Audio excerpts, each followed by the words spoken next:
Bismillahirrahmanirrahim. Assalamualaikum warahmatullahi wabarakatuh. Waalaikumsalam. Alhamdulillahirabbil alamin wassalatu wassalamu ala asrofil anbiya'i wal mursalin wa ala alihi wa ashabihi ajmain. Sahabat TV MUI Kota Medan yang dirahmati Allah, jumpa lagi kita di program podcast MUI. Hari ini kita akan bincang-bincang tentang pemberdayaan ekonomi umat yang bertemakan berwirausaha sesuai dengan passion. Hadir sebagai narasumber pada hari ini adalah Abangda Apip Abdillah SE sebagai Ketua Komisi Pemberdayaan Umat MUI Kota Medan. Selamat datang, Bang. Makasih. Ya. Apa kabar? Sehat? Alhamdulillah. Ya, Sehat. alhamdulillah.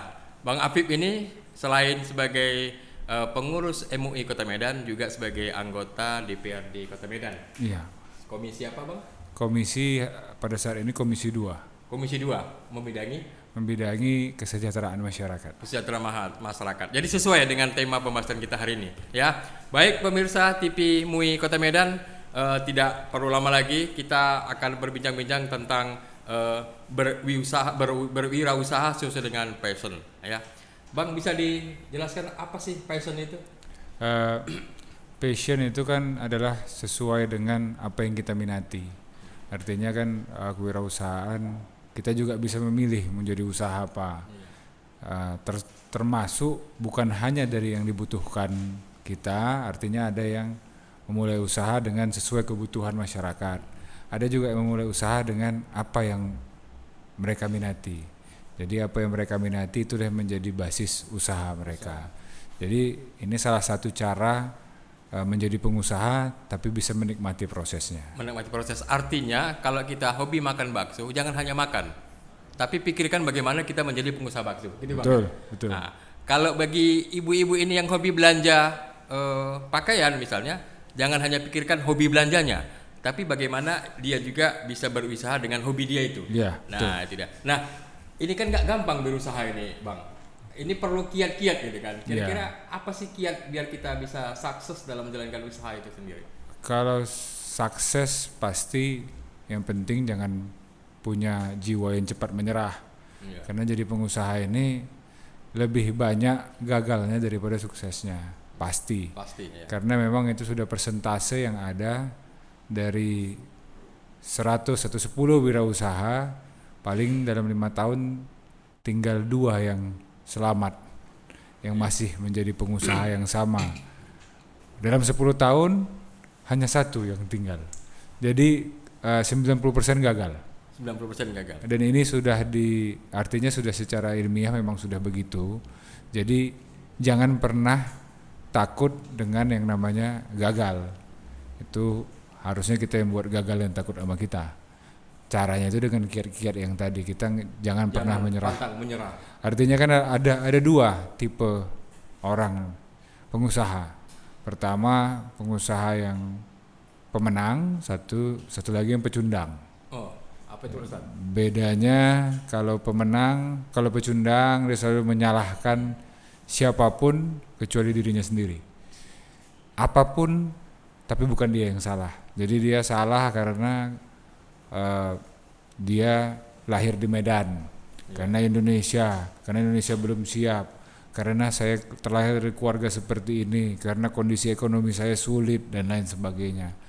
Dia menyalahkan, atau bisa juga karena karyawan saya bodoh-bodoh, ada yang begitu juga. Tapi itu tidak akan pernah menjadi pemenang. Pemenang itu adalah orang yang menyalahkan dirinya sendiri. Karena Allah Subhanahu wa taala memberikan kita kekuatan untuk mengendalikan diri kita sendiri. Setiap hari di dalam kita berkehidupan sehari-hari, dalam agama juga sudah diajarkan bahwa setiap hari kita berperang melawan diri sendiri. Dan kalau kita menyalahkan orang lain dan bukan diri kita sendiri, maka kita nggak akan pernah bisa lebih baik. Jadi orang yang pemenang itu selalu mencari apa yang salah yang aku lakukan, yang bisa aku perbaiki ke depannya. Di bagian mana aku salah, sehingga ke depan tidak aku ulangin lagi. Jadi harus seperti itu. Tapi kalau saya gagal Pak karena cuman inilah modal saya Pak, cuman inilah yang saya tahu, itu sangat sering kami dengar. Dan ini harusnya kita berubah menjadi pemenang. Karena menyalahkan orang lain itu mudah, menyalahkan diri sendiri itu sulit. Kalau kita sudah jadi pengusaha, kita nggak akan bisa nyalahkan siapapun kecuali diri kita sendiri. Kita bangun usaha misalnya tadi sesuai passion kita. Kita membangun usaha misalnya butik yang kita suka gitu kan, pakaian yang kita suka. Setelah itu gagal, kita nggak bisa nyalahkan karyawan. Kenapa? Karyawannya yang ngangkat kita. Kita tidak bisa menyalahkan lokasi. Kenapa? Karena lokasinya yang milih kita. Kita tidak bisa menyalahkan pelanggan. Kenapa? Karena kita yang menarik pelanggan tersebut. Cara kita memasarkan sesuatu, itulah yang membuat pelanggan yang itu datang. Pelanggan saya maunya yang murah-murah aja, yang diskon. Orang kita di depan jelas-jelas bahasanya diskon. Barang murah. Ya udah jelas yang datang yang nyari murah.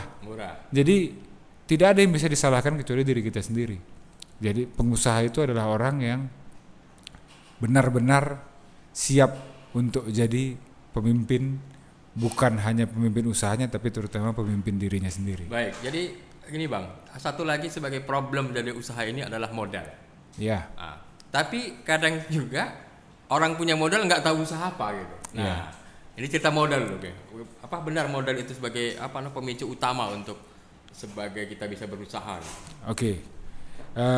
Saya pernah dalam seminar wirausaha, kita sebagai narasumber kemarin, ada yang bilang hal yang sama. Saya nggak punya modal. Oke.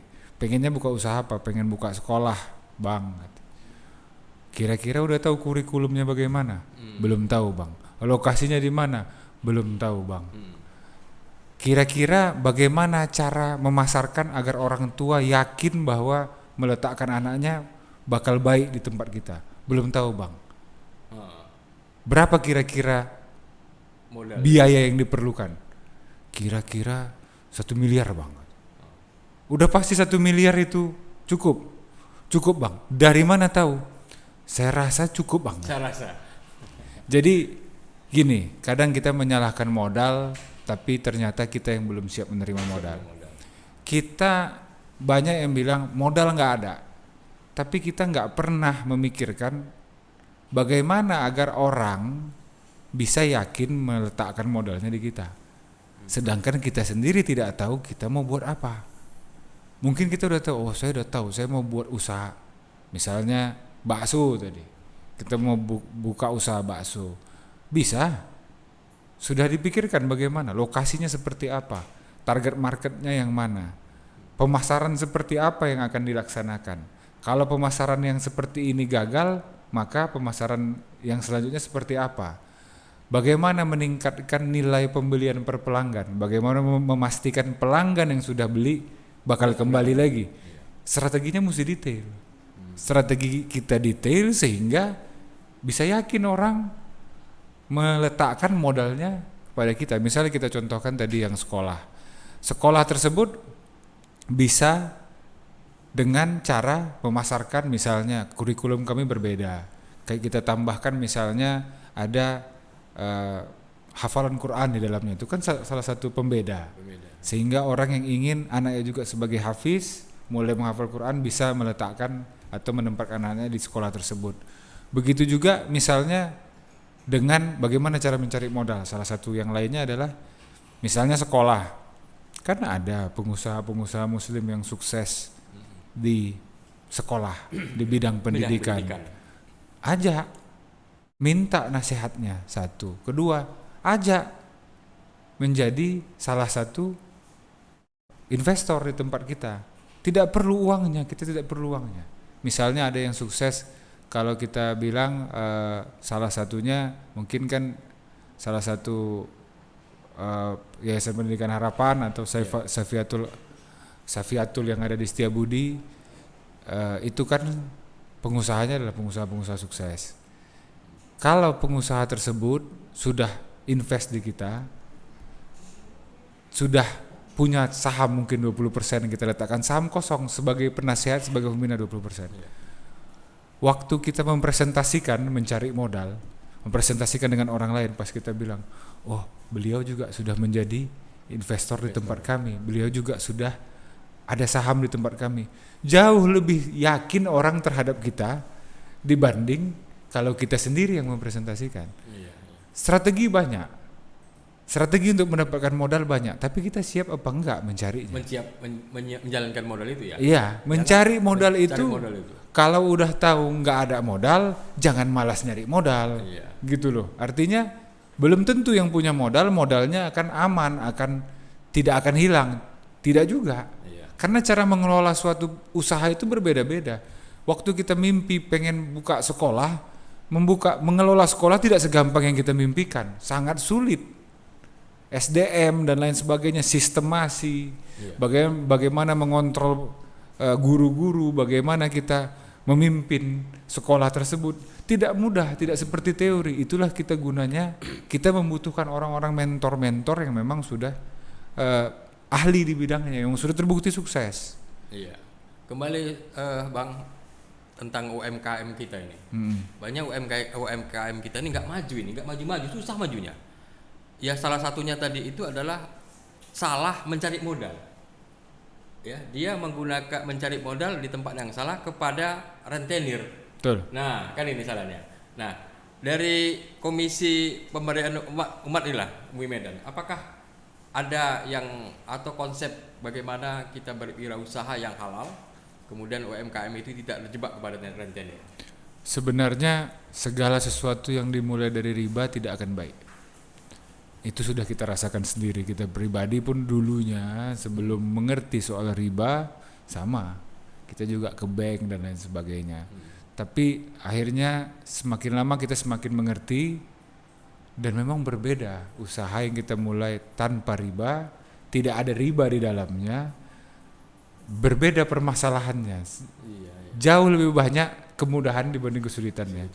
Jadi memang itu sangat sulit kalau kita lakukan di awal, karena setiap pengusaha sangat membutuhkan modal. Tapi di sisi lain, tidak semua pengusaha mencari modal dengan cara yang baik, dan usahanya itu tidak maksimal untuk mencari modal. UMKM itu bukan mencari modal, cari investor yang penting. Cari investor bagaimana bisa bagi hasil kepada kita. Yang pertama pasti kita cari modal sama keluarga dulu. Itu sudah pasti yang paling dekat sama kita. Kalau keluarga aja tak yakin, cuman orang lain mau yakin sama kita. Bagaimana kita meyakinkan keluarga kita untuk menanamkan atau mempercayakan modalnya terhadap kita, itulah yang harus kita lakukan. Belajarlah dengan orang-orang yang memang ahli, yang sudah sukses. Kenapa? Untuk mencari modal sangat banyak cara yang bisa kita lakukan. Mulai dari yaitu proposalnya harus detail, strateginya harus jelas. Dan orang yang penting begini, kalau modal ini, orang bukan cari untung. Misalnya saya gitu, ada yang meminta modal, hasilnya investasi, menawarkan investasi. Uangnya balik aja sudah, alhamdulillah. Ya. Pastikan aja uang yang diberikan tidak hilang. Caranya bagaimana? Dengan strategi-strategi yang ada. Strategi yang ada itu tidak hanya sekedar. Jadi salah kalau kita berpikir kita usaha, yang penting strateginya kita pikirin sekedar aja, nanti rezekinya datang. Itu sama dengan pergi perang tanpa strategi, nanti insya Allah menang. Rasulullah aja tidak begitu. Ya, punya strategi ya. Rasulullah yang sudah jelas Allah Subhanahu wa Ta'ala yang langsung mensupport, mendukung segala yang dilakukan oleh Rasulullah untuk menyebarkan agama Islam, tetap saja Islam pernah kalah, Rasulullah pernah kalah. Bayangkan yang backingnya Allah Subhanahu wa Ta'ala bisa kalah. Kenapa? Karena dari kegagalan sangat banyak pelajaran yang kita dapatkan. Di sisi lain, Rasulullah dalam setiap perang tidak pernah hanya sekedar kita serahkan sama Allah, nanti insya Allah dengan kekuatan dan kekuasaan Allah kita menang. Tidak, strateginya detail. Di gunung kita tempatkan pemanah, di bawah kita siapkan ini, kita gali parit supaya nanti sewaktu mereka menyerang, mereka masuk ke parit sehingga tidak bisa melawan. Artinya sampai sebegitunya Nabi Allah, Nabi kita dalam menyusun strategi tidak pernah tanggung-tanggung. Menyusun strategi di atas 100%, 1000% menyusun strategi untuk perang. Kenapa kita sewaktu kita memulai usaha malah kita kebalikannya? Rasulullah saja yang Allah langsung berdoa insya Allah kabulkan, tapi usahanya begitu hebatnya. Sedangkan kita insya Allah nanti adanya rezeki, habis rezeki itu tidak datang, kecewa. Sedangkan Rasulullah yang strateginya luar biasa, Allah berikan kekalahan agar Islam banyak belajar dari situ. Bayangkan kita umat Rasulullah bisa merasa hanya dengan nanti kita berdoa insya Allah rezekinya datang. Itu salah. Itu yang kita harus, tidak pernah Islam kita diajarkan bermanja-manja dengan kehidupan. Kita selalu diajarkan berjuang sampai penghabisan. Tidak pernah berdoa saja, duduk-duduk nanti rezeki datang, nanti Allah tolong. Nggak ada. Rasulullah sendiri sebelum di salah satu kisah Rasulullah sampai 7 hari 7 malam memohon kepada Allah untuk agar yang salah satu perang yang di Madinah itu, sehingga turunlah badai, turunlah segala macam ke pasukan kafir. Artinya sampai begitu, berdoanya juga tidak tanggung-tanggung, usahanya tidak tanggung-tanggung, strateginya tidak tanggung-tanggung. Begitulah kita diajarkan dalam Islam. Jadi salah kalau kita berpikir, UMKM berpikir, udahlah insya Allah kalau kita berdoa nanti kita tunggu, mudah-mudahan hari ini ada hasil. Ada hasilnya. Bukan begitu juga cara kita gitu loh. Nah, jadi, kembali ke pembahasan kita ya, berusaha sesuai dengan passion. Mengapa mesti dengan passion? Mengapa mesti dengan panggilan hati gitu kan, atau kesenangan kita, atau hobi kita gitu? Ya gini, kalau kita usahanya adalah hobi kita sendiri, maka kita berusaha jadi pengusahanya jadi tidak begitu terbebani. Bisa menikmati prosesnya. Kenapa? Karena memang kita suka di bagian ini.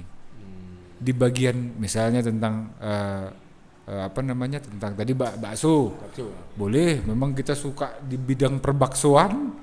Ya hobi kita hobi makan bakso, kita juga bisa merasa bakso yang enak dan tidak, ya kita lebih enjoy dalam prosesnya.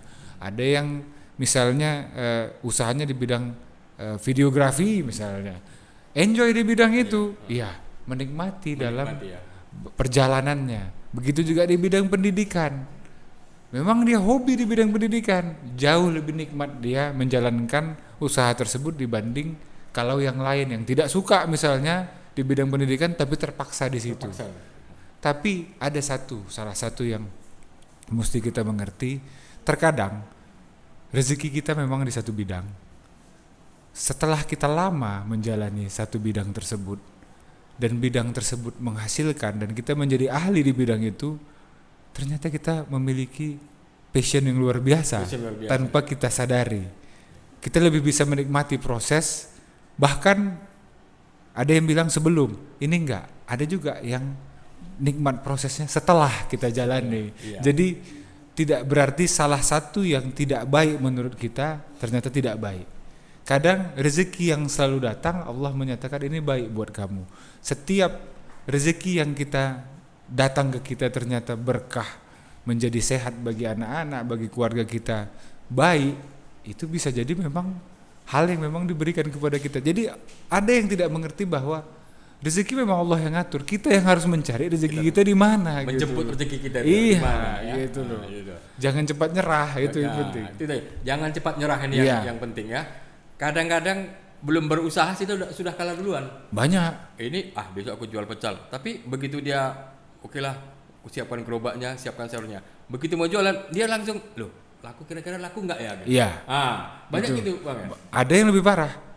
Dia mikirkan, kalau kita mau jual pecel mesti nyiapkan gerobak, mesti nyiapkan bahan-bahan, habis itu menyuci, habis itu bawa gerobaknya pulang, nggak jadilah gitu.